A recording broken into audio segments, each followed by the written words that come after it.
According to newly released crime data from the FBI, the number of murders in the U.S. spiked nearly 30% in 2020 compared with the previous year. It's the largest single-year increase since the FBI began keeping national records in the 1960s. The FBI data shows 21,570 homicides in the U.S. in 2020, which is a staggering 4,901 more than in 2019.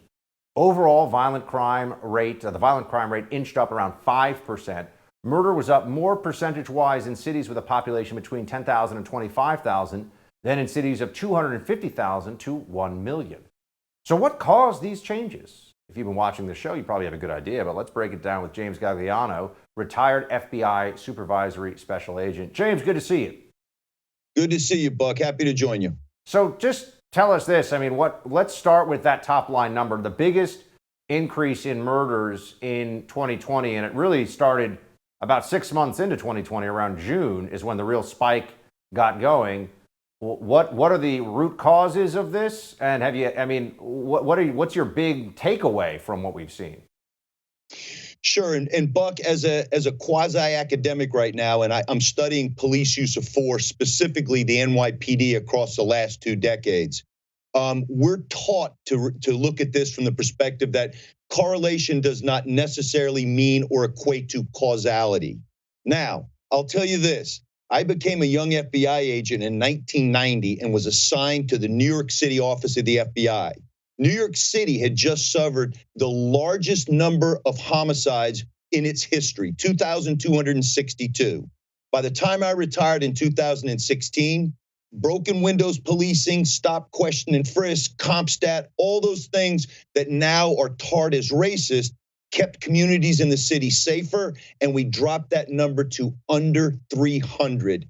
Now, the FBI just reported on their uniform crime reporting, which has been around since 1930. They just reported that murders are up 30%. And I would argue this. There is a causality here. And the causality is we are standing police down. We're demonizing them, right? We're moving forward with foolhardy things like bail reform, which means you can be arrested numbers of times on violent crimes and still be released and not be remanded into jail. All those things, Buck, are contributing to this crime surge. So is it then also fair to point out that the big surge really got going, as I said, in June? The graphics would show this. If you look at it on a chart, it's June of 2020, all of a sudden the murder rate starts going up substantially. That coincides with BLM 2.0, the Black Lives Matter movement's second iteration after the killing of George Floyd in Minneapolis. That would seem to be quite a coincidence, James, if there wasn't at least some narrative crossover here to what you said about law enforcement being held back and undermined. Yeah, the irony here, Buck, is that a lot of the cities that have been championing this ridiculous hashtag, defund the police, are now in a position where they're struggling to hire police officers.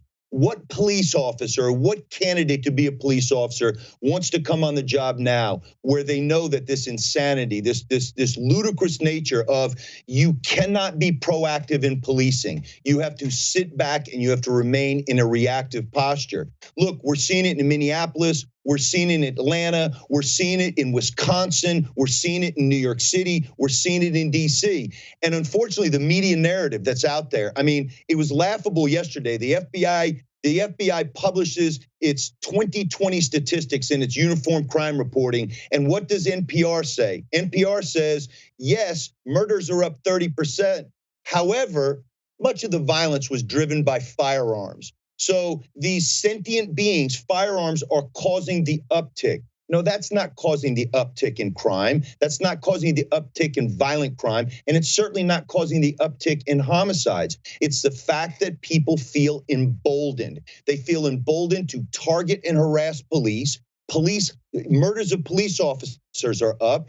And unfortunately, if you go into New York City, where I worked for 25 years, and you see the permissive environment that's going on there, junkies on the street corners, people allowed to publicly urinate on jump over subway turnstiles. What happens is broken windows policing, the notion that if you allow or have a permissive environment, the bigger crimes will proliferate. They'll find out that if that can happen, now we can do bigger things. And the fact that broken windows has basically been abandoned, it's basically been tarred and feathered as racist. We no longer use it in the big cities. And unfortunately, this is going to get worse, Buck, before it gets better.